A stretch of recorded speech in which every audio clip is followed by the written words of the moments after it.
Pues es para mí un orgullo, una satisfacción poderme encontrar aquí en el Centro Cultural de la Embajada de Venezuela.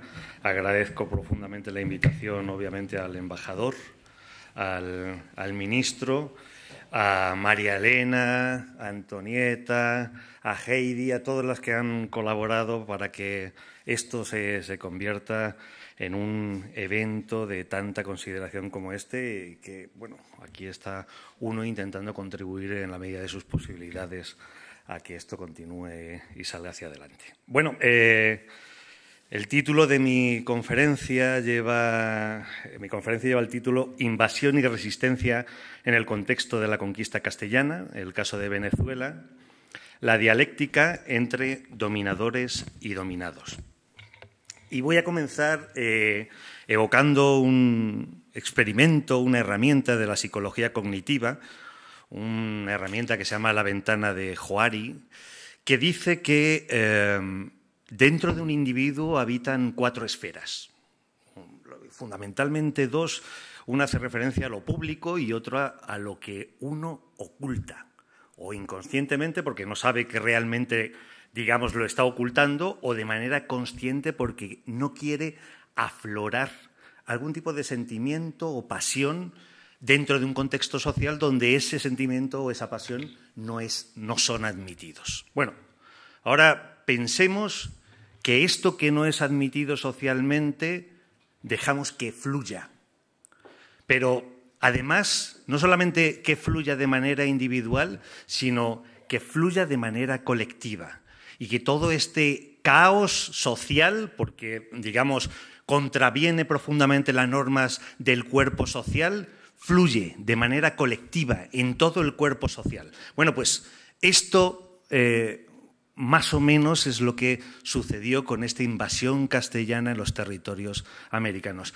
Pero no es esto precisamente lo grave que yo quiero denunciar dentro de esta ponencia, sino que verdaderamente lo grave fue el proceso de blanqueamiento de la historia, de asimilación de esta historia, como que aquello que no era admitido éticamente, con el devenir de los años se ha convertido en motivo, en esplendor imperial para una nación como, por ejemplo, la española. ¿De qué depende que ese lado oscuro de un cuerpo social se manifieste? Bueno, fundamentalmente de 2 circunstancias.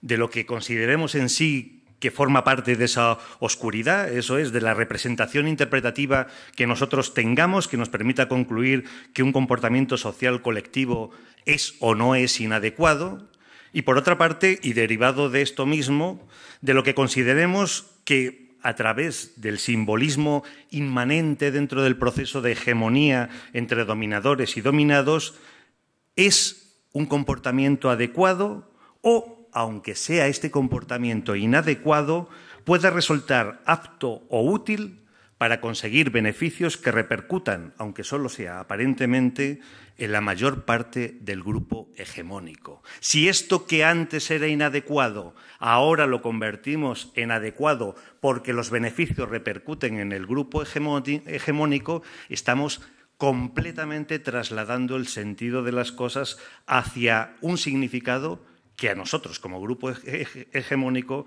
nos pueda resultar ampliamente útil. Bueno, de todo este proceso de blanqueamiento de la oscuridad se deriva algo tan sencillo como que la invasión, la masacre, el genocidio, el exterminio, el asesinato, la aniquilación, la matanza, la inmolación, en definitiva, la hecatombe, la carnicería del 95% de la población total de América en los primeros 130 años después de la llegada de Colón, según cálculo del estadounidense H.F. Dobbins, haya sido conocida en España como descubrimiento de América. Descubrimiento de una cosa completamente casual. Lo descubrimos, olvidando obviamente esa enorme carnicería. Cómo se le cambia completamente el significado a todas las palabras. La fecha del 12 de octubre se convirtió en la fecha clave en la tradición hispánica inventada en la obra Defensa de la Hispanidad, 1934, por el falangista Ramiro de Maeztu.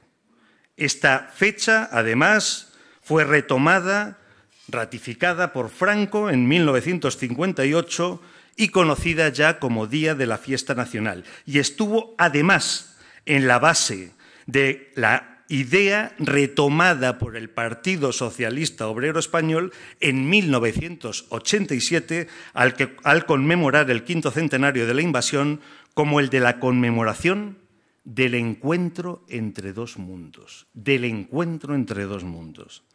Por cierto, a mí me parece que más desencuentro sencillamente que encuentro, porque en el enlace y el lance con maracapanas, cariacos, barbacoas, atuacas, meriones, pericoros, parabocotos, sillaguanos, calamocotos, chapáes, caracas, chispas, noaras, tocuyos, choques o aliles, entre otros muchos miles, solo en el territorio de Venezuela, de la Venezuela ya castellana, se cercenaron la vida de más de 4 millones de indígenas, según Bartolomé de las Casas.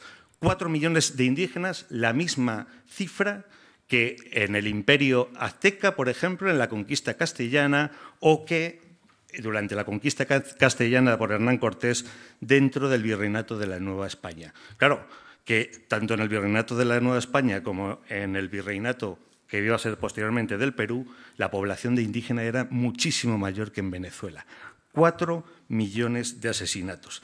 De este modo, como indicábamos, un comportamiento aparentemente improcedente se transformó por el grupo dominante en un comportamiento adecuado, que legitimaba un simbolismo que mitificaba un esplendoroso pasado imperial que entroncó además con un pretendido orgullo nacionalista unificador. Esto, que por otra parte incluso hasta es lógico desde el punto de vista de la élite hegemónica nacionalista española, es de muy difícil justificación en el caso latinoamericano. El mismo día festivo se ha venido celebrando en América Latina, aunque muy a menudo, para suavizar el contenido nacionalista hispánico, se haya optado por seleccionar una amplia gama de eufemismos para darle un nuevo nombre. Se le ha llamado el Día de la Interculturalidad, el Día del Respeto a la Diversidad Cultural, el Día de los Pueblos Originarios y del Diálogo Intercultural, el Día de la Liberación de la Identidad y de la Intraculturalidad. Sí, eufemismos, pero que todos celebran una misma fecha oscura, la del 12 de octubre, que pese a todos estos eufemismos prevalece frente a todos sus apellidos. Y quizá en este momento debamos recordar al incomparable historiador marxista cubano Manuel Moreno Fraginals, cuando en su obra La historia como arma aseguró: la historia escrita, dijo, antiespañola en América y proespañola en España, no expresan dos posiciones historiográficas, no, sino una sola posición creadora de mitos por parte de ambas clases dominantes.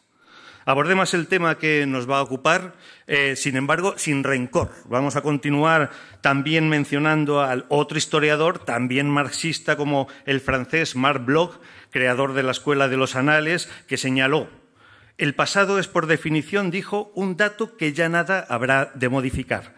Pero el conocimiento del pasado es algo que está en constante progreso. Las huellas pueden ser las mismas, dijo, pero sobre ellas se pueden hacer distintos recorridos y miradas. Y efectivamente, es necesario, es imprescindible recorrer distintos caminos sobre las mismas huellas de tal manera que el pasado ilumine las vidas de todas aquellas y aquellos que fueron sumidos en la oscuridad no solamente por sus asesinos, sino además por los historiadores que eliminaron conscientemente su recuerdo. No se trata de olvidar, señaló el escritor colombiano William Ospina en Auroras de Sangre, sino de comprender que las tragedias solo se superan de verdad cuando se puede hablar serenamente de ellas. Que todo lo que permanece silenciado nos persigue y nos tiraniza, nos agota en la indignación y en la impotencia, que la única reconciliación es con nosotros mismos, disolviendo los bandos rencorosos que fluyen por los ríos de la sangre, para que podamos entrar en el futuro con fortaleza y con orgullo. Cuando ya anciano el sevillano Juan de Castellanos, uno de esos invasores de tierra firme que habían exterminado a cientos de mujeres, de niños y de hombres, fue investido capellán en Cartagena de Indias y cura de la Catedral de Tunja en 1562, miró hacia su oscuro pasado y lo que vio le desagradó. Y como pretendido desagravio consigo mismo, con su mala conciencia y con el mundo que había él ayudado a devastar, escribió un larguísimo poema, más de 113.000 versos en decasílabos, titulado Elegías de varones ilustres de Indias. Seguramente eligió un título suficientemente cínico, el de los varones ilustres, para que la censura de la corona le permitiese su publicación. La violencia y la muerte, decía Juan de Castellanos, no eran motivo de gloria, sino hijas de las malas acciones de los conquistadores y una catástrofe para el Nuevo Mundo, donde los pueblos nativos habían sido exterminados.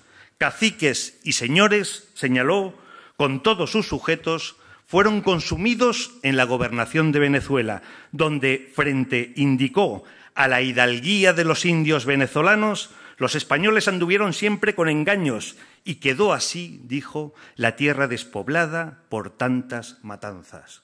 Codiciosos, ambiciosos castellanos, de los que dijo Castellanos que talaron, destruyeron y asolaron a todas las poblaciones de Cubagua, Venezuela y Santa Marta, mirando solo el beneficio inmediato, aniquilando poblaciones, relató, que eran insignes en pujanza y en grandeza, lo cual después lloraban muchos de ellos, cuando tarde cayeron ya en la cuenta. Pero ahora ya no se podía hacer nada. Habían masacrado a todas esas gentes a las que, sin embargo, decían admirar cuando les recordaban. Gente de soberbísimo semblante, gente de gallarda compostura. De los indios Carora en Venezuela escribieron gente que nunca cubre tela porque sus galas son, y gentileza, pintar las que le dio naturaleza. O de los indios en las costas de Venezuela. Esta gente, mujeres y varones, es por la mayor parte bien dispuesta, de muy bien amasadas proporciones, con cierta gallardía no mal puesta, diestros en sus guerreros escuadrones, para su defensión la mano presta, el regulado tiro siempre lleno de pestilencialísimo veneno. De los de la laguna de Maracaibo destacaron su elegancia. Los naturales de ella, dijeron, son desnudos. Todas sus proporciones muy bien hechas, alentados, formidos y membrudos, prontosísimos al arco y a las flechas. Hay gente limpia, de graciosa traza, y dados a la pesca y a la caza. Y los de las costas de Venezuela son mujeres de tanta hermosura que se pueden mirar por maravilla, trigueñas, altas, bien proporcionadas, en habla y en meneos agraciadas. Y en la región de Acarigua, en el camino hacia los llanos, alabaron a sus mujeres, de las que dijeron que, por ser de tan bellas proporciones, le llamaron el Valle de las Damas, con las más añejas condiciones, en usar de grandísima franqueza de aquello que les dio naturaleza.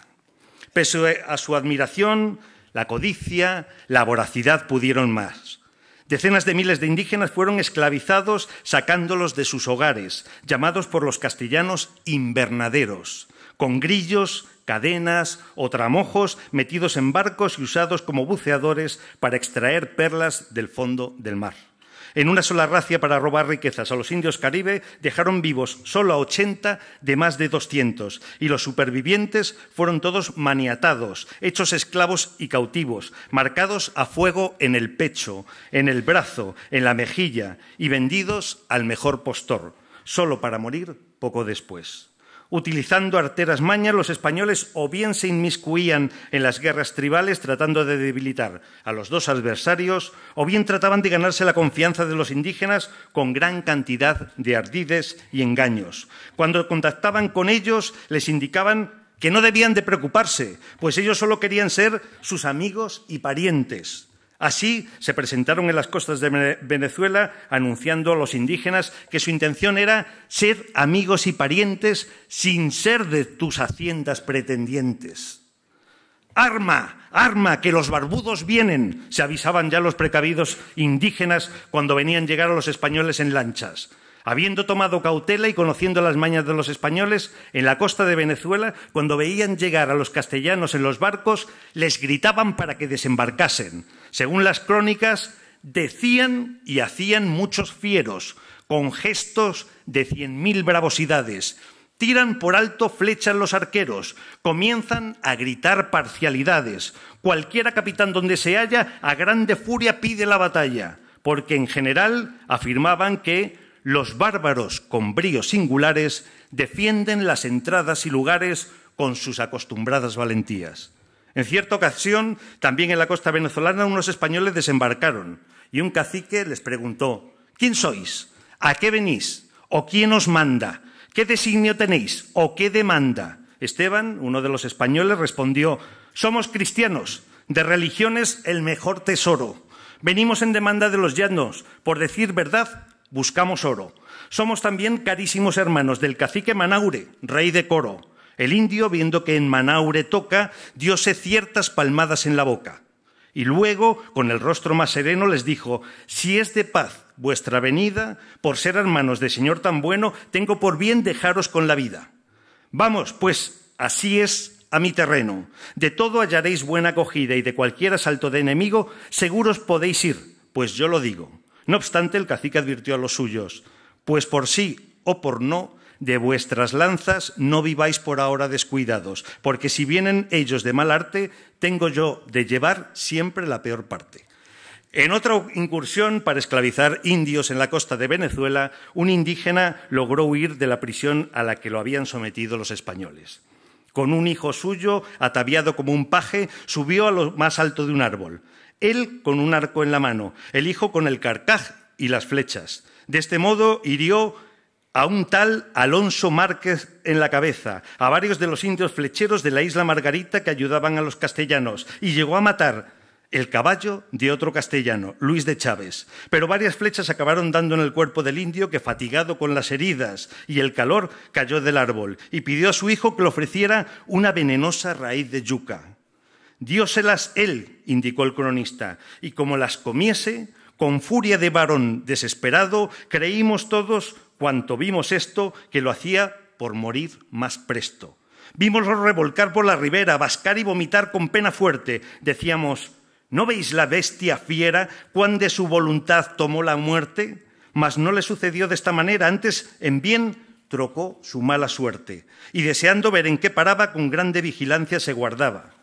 Visto que no trabó la pestilencia, ni hizo sentimientos otro día, le curaron con suma diligencia las llagas y flechazos que tenía. Sanó muy bien e hizo resistencia muchos días en nuestra compañía. Sin embargo, a los pocos días ya curado, el indio se suicidó. Los castellanos no fueron nunca ya bien recibidos y los indígenas siempre permanecieron listos para atacarles. Atacaban los indígenas a los españoles rugiendo: rompiendo van los aires alaridos, decían las crónicas, y tales que a los hombres más enteros atruenan y atormentan los oídos. Por ser tan inoportunos y tan fieros, las cuerdas de los arcos dan crujidos, heridas de los brazos de flecheros. No para, no reposa, jamás cesa el protervo furor de tanta priesa. En las costas de Venezuela, cuenta la crónica, que formaron una hueste poderosa, con que cubrían campos y sabanas. Jamás se vido semejante cosa, de dardos, arcos, flechas y macanas, tan grande munición, tantos carcajes, tantas diversidades de plumajes. Ante el ataque, los españoles dan la voz de alarma y Castellanos grita: «¡Arma, arma! ¡Qué gentes hay de guerra! Y aún es menester que esfuerzo haya, pues viene sobre nos toda la tierra». Y vociferando y clamando tanto contra los españoles, que dio lugar a que los españoles llamasen la Grita a cierta región de Venezuela, camino de los llanos. Llegando, pues, el campo donde digo, el Luis de Manjares pasó delante, al valle que llamamos de la Grita, porque nunca de noche ni de día dejaban de ladrar los naturales. En ocasiones los indígenas también sabían utilizar eficaces ardides contra los castellanos. A un esclavista en la zona de Paria, los indios le animaron a que permaneciera en la playa esperándoles, que ellos, le dijeron, le traerían de todo lo que necesitase.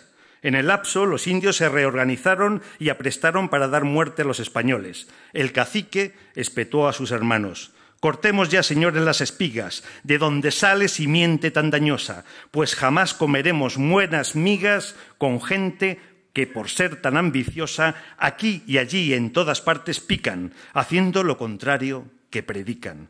Que sean fraudulentos y tiranos, que sean atrevidos homicidas. Los ejemplos los tenemos entre manos por las cosas atrás acaecidas, donde los más pacíficos y llanos corremos mayor riesgo de las vidas.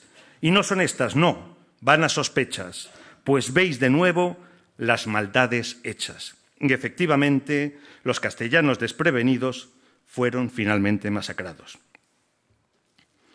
Pese a toda la violencia física del periodo, a menudo la violencia simbólica ejercida desde el poder de los invasores causó tantas o más muertes entre los indígenas. Tanto para Antonio Gramsci como para Pierre Bourdieu, el poder no necesariamente precisa dar órdenes y ejercer la coerción física o la coacción disciplinaria para producir un mundo socialmente ordenado. Debe ser capaz de producir estructuras cognitivas incorporadas que estén en armonía con las estructuras objetivas y de asegurar la sumisión de las opiniones al orden establecido. Para Gramsci, la combinación de fuerza y consentimiento se equilibran recíprocamente sin que la fuerza predomine excesivamente sobre el consenso. De hecho, la intención siempre es asegurar que la fuerza aparezca basada en el consentimiento de la mayoría. Los que ostentan el poder justificarán y mantendrán su dominio, lográndolo bajo la idea de consentimiento, la participación consciente y voluntaria de los dominados en su propia dominación. En la segunda fase de la invasión, la evangelización forzada fue el más importante vehículo para lograr el consentimiento de los dominados, por lo que la acción de las órdenes religiosas resultó ser imprescindible para sentar el papel hegemónico simbólico de la corona castellana. Para ello se organizaron y desarrollaron las llamadas campañas para la extirpación de idolatrías, donde se erradicaron todas las formas de cultos prehispánicos, se destruyeron ídolos y santuarios y se eliminaron castas sacerdotales con la intención de desestructurar toda la sociedad indígena en lo económico, en lo social y en lo ideológico. Al tiempo, el poder se reforzó simbólicamente en un discurso donde la ortodoxia de la filosofía política y moral aristotélica reforzaron el catolicismo tradicional. El igualitarismo propugnado por la doctrina cristiana primitiva fue modificado por la teoría aristotélica defensora de la esclavitud y antagonista y reasignadora de significación de la barbarie. Francisco de Vitoria y Ginés de Sepúlveda se dieron cada uno de ellos a la tarea de reformar el aparato ideológico del grupo hegemónico para tratar de razonar y convencer de sus procedimientos, mientras Vitoria revisará a Aristóteles para defender los derechos de los vencidos dentro de la cultura de los vencedores. Las Casas también revisará a Aristóteles, pero ofreciendo las primeras dudas serias sobre la supuesta superioridad moral de los vencedores. En las leyes de Burgos de 1512, inspiradas por el jurista de la corte Juan López de Palacios Rubio, se partió de dos supuestos: la superioridad cultural, moral y política de la civilización europea sobre las gentes bárbaras de América y la inferioridad demostrada por los bárbaros americanos por la natural ingenuidad y pereza que, a juicio del jurista, les caracterizaba, lo que hacía de ellos siervos y vasallos de los españoles. Según Palacio Rubio, la esclavitud de orden legal quedaría justificada si los indios se negaban a admitir la fe cristiana y oponían resistencia a la prédica. Incluso si no oponían resistencia, por ser los indios ineptos e incapaces y no poder gobernarse, podían ser llamados esclavos en el sentido aristotélico, nacidos para servir y no para mandar.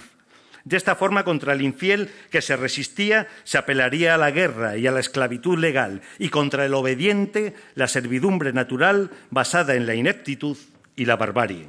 En 1513, fruto de estas teorías, se ideó el llamado requerimiento, como complemento a las leyes de Burgos. Con él se legitimaba la conquista guerrera de las tierras americanas y la servidumbre de los indios. Con el requerimiento se ofrecía a los indígenas una lección abreviada de historia sagrada, haciéndoles saber cómo Dios, nuestro Señor uno y eterno, había creado el cielo y la tierra y un hombre y una mujer, de los que descendemos todos los demás. Nosotros y vosotros, les decían, se les contaba después la historia de la Iglesia primitiva, el encargo que Dios hizo a Pedro con la sede en Roma como el lugar más alejado para regir el mundo y como cabeza de todo el linaje humano y lo que significaba jurisdicción y señorío de este señor superior sobre cualquier ley, secta o creencia, independientemente de dónde estuviera ubicada ésta. Los indios, obviamente, debían aceptar la soberanía del rey de Castilla y de la Iglesia católica, o no aceptarla y prepararse inmediatamente para la guerra y sujeción por la fuerza a la obediencia a la Iglesia y a su majestad. En este acto los castellanos expresaban, además, su renuncia expresa a toda responsabilidad por las muertes y daños derivados. En una crónica de la época de Castilla del Oro se indicó que un grupo de indios contestaron al requerimiento, que en lo que se les decía acerca de que no había sino un Dios que gobernaba el cielo y la tierra, que así debía ser, pero que el Papa daba lo que no era suyo y que el rey que lo pedía y lo tomaba del Papa debía ser algún loco, pues exigía lo que era de otros. Que fuese el capitán a tomarlo y le pondrían la cabeza en un palo, como tenían otros de sus enemigos que le mostraron. El cronista Fernández de Oviedo ofició al rey informándole que el requerimiento no solo no lo entendían los indios, pero ni aún lo entendían los que lo leían. Y contaba la anécdota en la que, habiéndole dado al gobernador Pedrarias Dávila el requerimiento para que se lo leyese a los indios, con la consideración de que serviría de poco mostrarles el papel en que estaba escrito, el cronista dice que le dijo a Pedrarias en presencia de todos los soldados: «Señor, paréceme que estos indios no quieren escuchar la teología de ese requerimiento, ni vos tenéis quien se la dé a entender. Mande vuestra merced guardarle hasta que tengamos alguno de estos indios en la jaula para que despacio lo aprendan y el señor obispo se lo dé a entender». Y le devolvió a Pedrarias el requerimiento en medio de la risa general. De cualquier forma, la suerte ya estaba echada. La ideología de la dominación castellana no admitiría ninguna cortapisa para obtener el botín requerido. No en vano, para Francisco de Vitoria era lícito hacer la guerra a los indios y despojarles de sus bienes. Si hay, decía, entre los bárbaros cosas que sean comunes a los ciudadanos y extranjeros, no es lícito que los bárbaros prohíban a los españoles la participación y comunicación de las mismas. Por ejemplo, extraer el oro de las tierras comunes o de los ríos. Las cosas que no son de ninguno, por derecho de gente, son del primero que las ocupa. Parecía que finalmente Tomás Luis de Vitoria, que también, como el 12 de octubre, ha pasado la posteridad entre los mayores terciopelos y rendibúes, en su vasta elucubración teológico-filosófico-jurídica plasmada en el derecho de gentes, no solo concluía que todo era para el primero que lo viese, en el sentido del más fuerte, sino que además abría el margen necesario para que los indígenas pudieran ser considerados como cosas, como lo fueron, y los castellanos pudieran apropiarse de ellos como lo hicieron. Lamentablemente, el 12 de octubre de 2015, el año próximo, volveremos a celebrarlo. Muchas gracias.